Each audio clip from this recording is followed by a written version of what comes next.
Good morning to all. Today's topic is scientific management. इससे पहले हमने देखा था फ्यूल के प्रिंसिपल्स हमने देखे थे।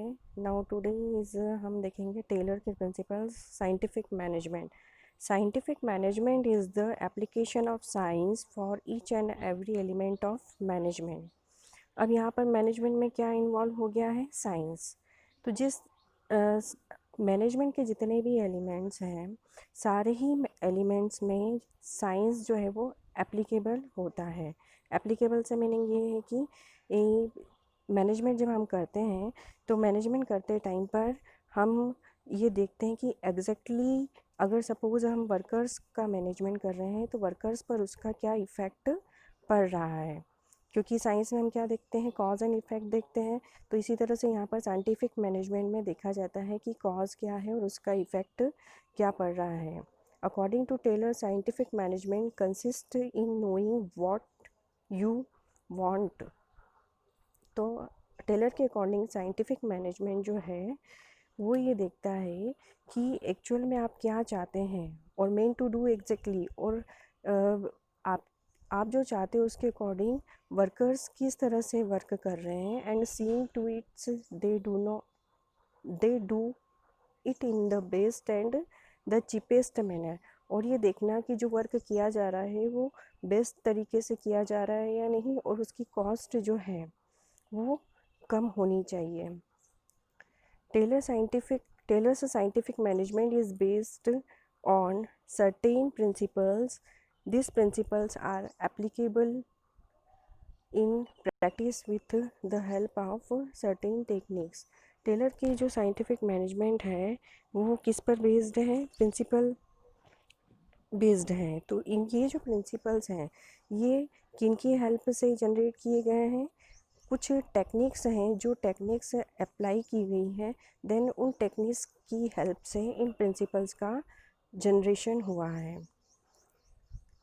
इसमें फर्स्टली हम देखेंगे प्रिंसिपल्स ऑफ साइंटिफिक मैनेजमेंट में science not rule of thumb, second है हार्मनी नॉट डिस्कॉर्ड, थर्ड है कोऑपरेशन नॉट इंडिविजुअलिज्म, फोर्थ है development of workers to their greatest efficiency and prosperity.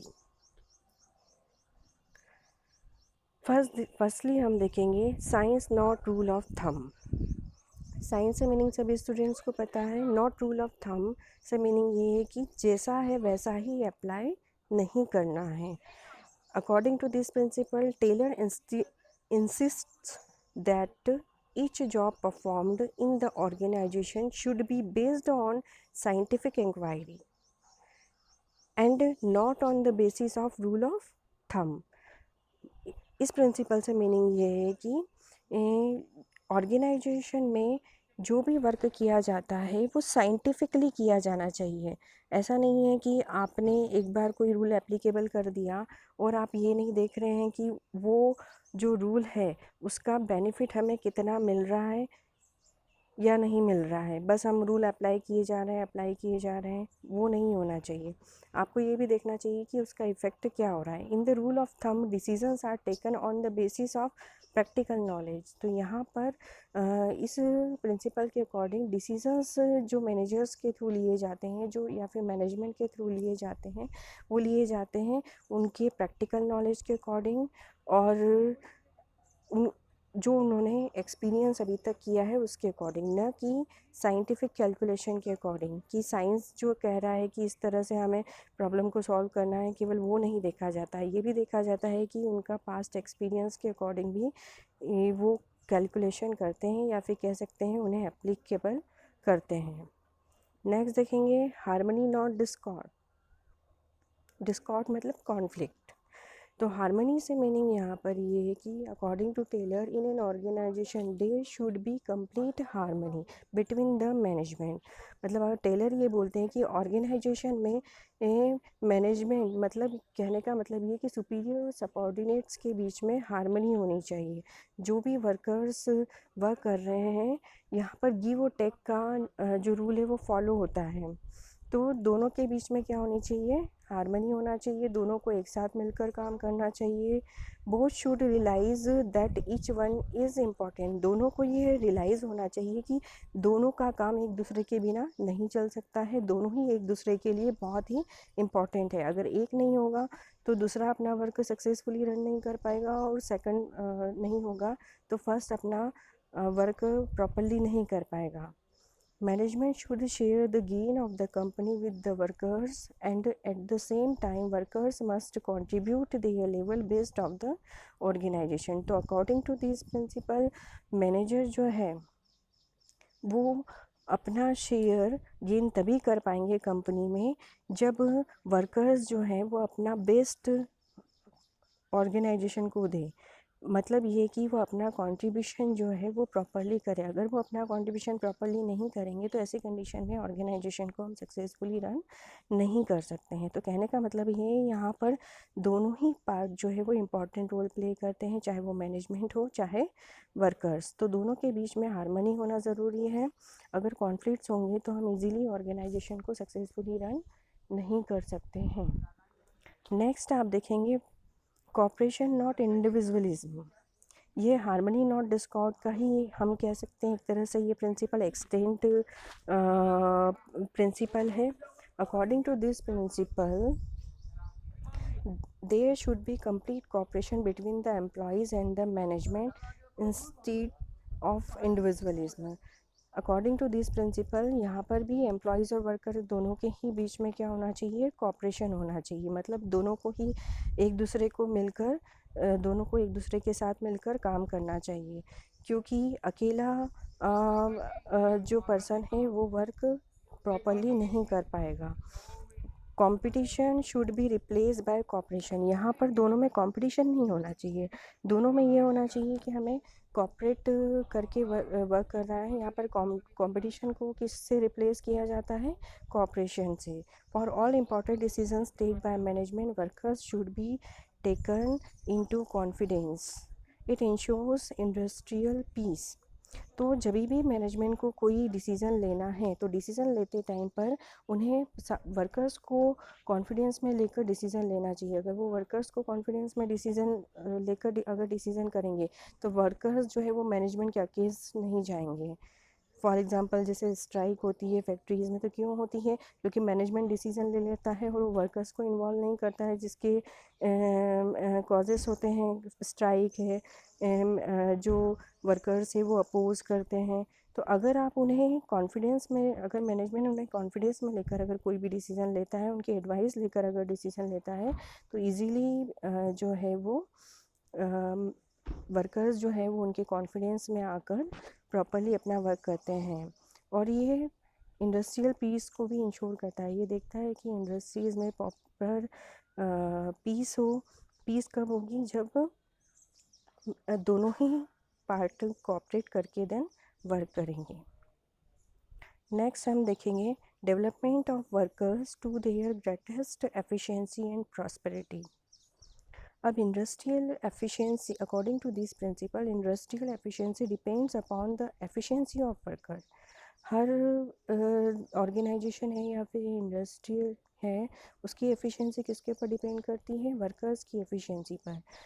Workers efficiency depends upon proper selection, training and assignment of duties according to their qualification. और workers की efficiency किसके ऊपर depend करेगी, अगर workers को proper तरीके से सिलेक्ट किया गया हो। मतलब ये है कि अगर ऑर्गेनाइजेशन में जब स्टाफ की सिलेक्शन प्रोसेस होती है तो सिलेक्शन प्रोसेस में हमें ध्यान में रखना चाहिए कि वर्कर्स जो है वो क्वालिफाइड हैं या नहीं है। वर्कर्स जो वर्क उन्हें असाइन किया जा रहा है अकॉर्डिंग टू दिस वर्क उनकी क्वालिफ़िकेशन है या नहीं है, उन्होंने ट्रेनिंग ली है या नहीं ली है। तो ये सारी चीज़ें जो है वो सिलेक्शन के टाइम पर देखी जाती है। This will ensure the greatest efficiency and prosperity for both company and workers. तो ये एफिशिएंसी और प्रॉस्पेरिटी दोनों ही कंपनी और वर्कर्स दोनों के लिए ही ज़रूरी है। क्यों ज़रूरी है, क्योंकि वर्कर्स को अगर आप वर्कर्स का सिलेक्शन अगर आप एफिशिएंसी के अकॉर्डिंग करेंगे तो जिस वर्क पर आपने उन्हें अपॉइंट किया है, जिस वर्क के लिए आपने उन्हें अपॉइंट किया है, तो वो वर्क को प्रॉपर एफिशिएंसी से करेंगे, जिससे कि कंपनी भी सक्सेसफुली रन होगी, है ना। तो यहाँ पर ये जो प्रिंसिपल है, ये प्रिंसिपल ये देखता है कि जो वर्कर्स हैं वो एफिशिएंट है या नहीं है, और अगर वर्कर्स अगर एफिशिएंट नहीं है तो एफिशिएंसी आप जो ऑर्गेनाइजेशन है काम जो मैनेजमेंट पर्सन्स है वो एफिशिएंसी को इंक्रीज़ कर सकते हैं। वो किस तरह से इंक्रीज़ कर सकते हैं, उन्हें ट्रेनिंग प्रोवाइड कर सकते हैं, डे टू डे उनकी वर्कशॉप अरेंज कर सकते हैं, तो इस तरह से वो उनका डेवलपमेंट कर सकते हैं। तो आई होप आपको ये सारे ही प्रिंसिपल्स, चारों प्रिंसिपल्स आपको समझ में आ गए होंगे। नेक्स्ट हम देखेंगे Taylor's principle and Fayol's principle, दोनों में ही डिफरेंस क्या है। On the basis of Fayol and Taylor, first difference हम देखेंगे एम्फेसिस। फेयुल किस पर एम्फेसिस करता था, टॉप लेवल मैनेजमेंट पर, एंड टेलर ने एम्फेसिस किया है किसके ऊपर, shop floor level of factory पर। मतलब फेयुल ने प्रिंसिपल्स किस बेसिस पे जनरेट किए थे, आपको बताया था एडमिनिस्ट्रेशन बेसिस पर। तो एडमिनिस्ट्रेशन जो है वो किसके अकॉर्डिंग किया जाता था, टॉप लेवल के अकॉर्डिंग। और टेलर ने अपने प्रिंसिपल्स किसके अकॉर्डिंग जनरेट किए हैं, वर्क लेवल पर। तो यहाँ पर शॉप फ्लोर के अकॉर्डिंग उनका जनरेशन किया गया है। एप्लीकेबिलिटी, फेयुल का प्रिंसिपल जो है वो यूनिवर्सल एप्लीकेबल है, मतलब सभी टाइप के ऑर्गेनाइजेशन पर ये एप्लीकेबल होते हैं, चाहे वो नॉन प्रॉफिट हो, प्रॉफिट हो, एनी टाइप ऑफ ऑर्गेनाइजेशन। और टेलर के प्रिंसिपल जो है वो स्पेशलाइज्ड सिचुएशन पर बेस्ड होते हैं। स्पेशलाइज्ड सिचुएशन से मीनिंग यहाँ पर ये है कि यहाँ पर वर्कर्स को स्पेशल जो वर्क असाइन किया गया है उसके अकॉर्डिंग का डिसीज़न लिया जाता है। फोकस, फेयुल के प्रिंसिपल जो है वो फोकस करते हैं किसके ऊपर, एडमिनिस्ट्रेशन पर। और टेलर के प्रिंसिपल जो है वो प्रोडक्टिविटी इंक्रीज़ करने पर फोकस करते हैं। फिर एज अ स्टेटस अगर हम देखें तो टेलर के जो प्रिंसिपल है वो एज अ प्रैक्टिस के बेसिस पर जनरेट किए गए हैं, और फेयुल के प्रिंसिपल प्रैक्टिस के बेसिस पर जनरेट किए गए हैं, और टेलर के प्रिंसिपल का जनरेशन जो है वो साइंटिफिकली किया गया है। आई होप आपका आज का टॉपिक आपको समझ में हो गया होगा। नेक्स्ट टॉपिक हम कल देखेंगे।